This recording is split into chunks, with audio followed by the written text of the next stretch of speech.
begin with prediction markets, also known as event contracts. They're available on trading platforms like Kalshi and Polymarket, and states like Nevada have an issue with how they are regulated.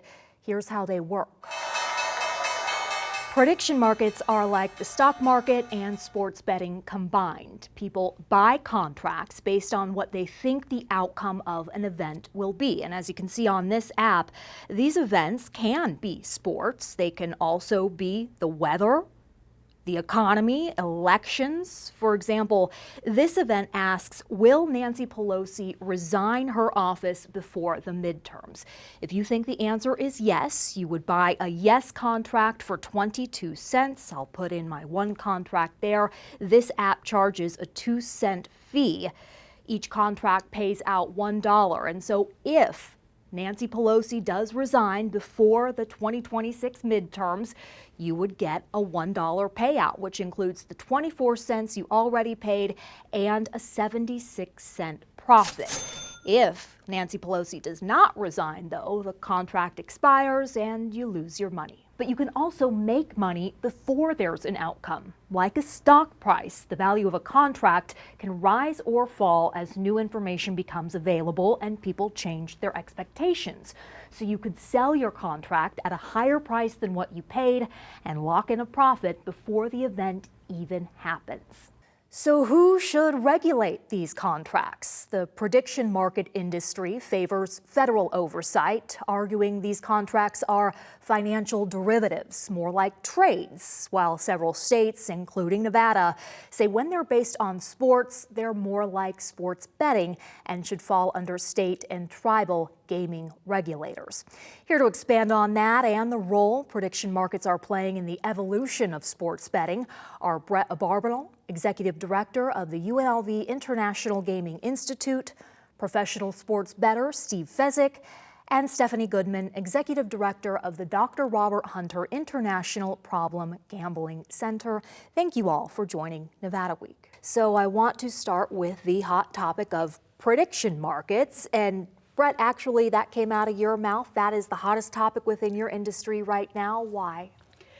This is the newest thing. We are constantly seeing innovation and evolution of what can be done with betting. And this is a really interesting one because it's not just an evolution of what gambling can be, it's an evolution of financial markets. And as a result, we're seeing a lot of very public discourse on whether or not this is gambling, what it means for states in the US that have very strict laws around licensure for gambling, and then also what it means at a federal level here in the United States. And how these different markets can be regulated. We don't know yet if they're going to be determined to be federal level financial markets. And then even within that, there's a lot of different niche areas that we could discuss around the subjects and the assets that underlie the financial product that is a prediction market.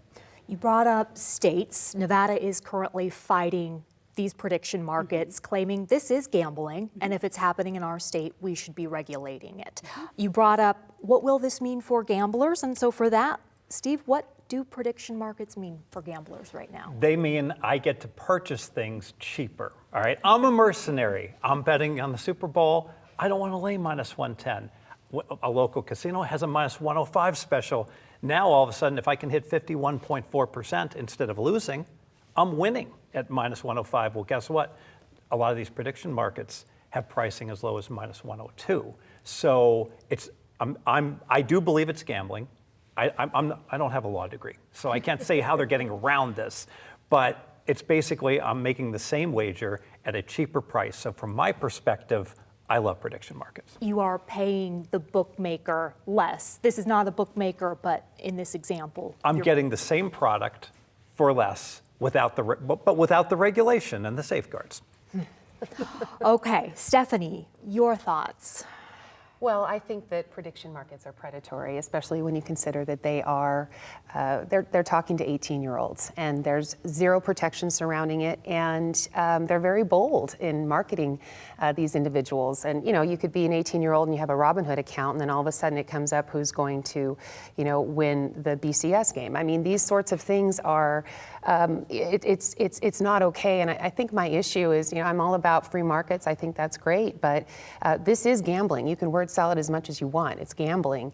And the fact of the matter is there's zero protection surrounding it, and that's not okay. And when you look at the number of 18 to 30-year-olds, I think 10% of 18 to 30-year-old males have display behavior that shows that maybe they have a gambling issue. And then 26% of those individuals actually they think might have a gambling problem. So when we're looking at what we're doing to our youth right now, I think it's unacceptable. It's huge that the prediction markets allow entry at 18 years old in most states, whereas sports betting typically happens when you turn 21 years old. That earlier introduction, what kind of impact does that make? Can it make? This is what I think. I think we have a whole generation of individuals, especially males, that have been playing video games. Loot boxes are a form of gambling. They're going to put money in. They're going to see if they're going to get that skin that they want. So that's a form of gambling. So we've kind of been just teaching these. Loot boxes are. You put money in as an adolescent. You're playing Fortnite. You put money in as an adolescent, and you get this loot box, and suddenly you're going to decide if you get the skin that you want or not. And you're going to continue putting money at it, your parents' money, until you get the skin that you want. So there's this whole concept that they've been raised with, and then you move on to the fact that here they are at 18, and they're going to start working with prediction markets. It's not acceptable. We do not teach gambling addiction to our youth, right? So they're going to learn about alcohol, they're going to learn about drugs, they're going to learn about health, they're going to learn about all kinds of things in the K through 12 system. I think we need to teach people that gambling actually is an addiction. It's a legitimate addiction. It's a DSM-5 addiction like alcohol and drugs. And so for us, I feel like we really need to do a better job at the awareness piece when we're talking to our youth. Who is responsible for that awareness? Creating that material and putting it out there? Or do you want to add anything about video games? Because I know that's a hot topic for you too. I'd actually like to add something about prediction markets here. Okay. I talked about innovation. Prediction markets themselves are not a new product. This is a financial product. It's a derivatives market. We've had futures markets for centuries. I mean, centuries, it goes back centuries, to it goes political back. races. Political races, but also the idea that you have an underlying asset and you're buying a position about what will happen to that asset in the future. So this concept of prediction markets, one of the major ways that has driven its growth has not been politics, has not been physical product, but it has been sport. And prediction markets right now are 90 to 95% sport in terms of their volume. And so when we talk about the various things that we've been discussing over the last, 5 to 10 minutes or so, a lot of this surrounds that concept of sport and whether or not sport is something that should be considered a betting product versus a financial product. We're not necessarily talking about, like pork bellies or wheat or the weather.